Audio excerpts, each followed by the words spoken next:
CM Revanth Reddy అసమర్థత వల్ల తెలంగాణ మొత్తం బాధపడుతుందని BRS working president KTR fire అయ్యారు.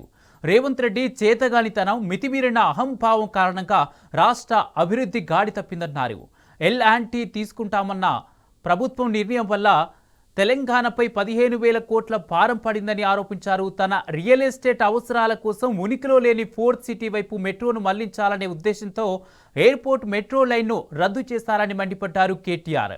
మేడిగడ్డ వద్ద అక్రమ కేసులు పెడతామని ఎల్&టీ బెదిరించారని, అయితే ఇది కేవలం తన రాజకీయ ప్రయోజనాలు, కమిషన్ల కోసమే రేవంత్ చేశారని కేటీఆర్ ఆరోపించారు.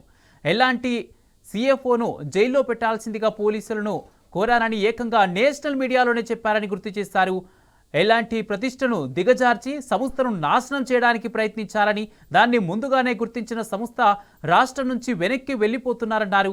తెలంగాణ ప్రజల్లాగా చేతగాని ముఖ్యమంత్రిని భరించాల్సిన అవసరం ఎల్&టీకి లేదని స్పష్టం చేశారు కేటీఆర్.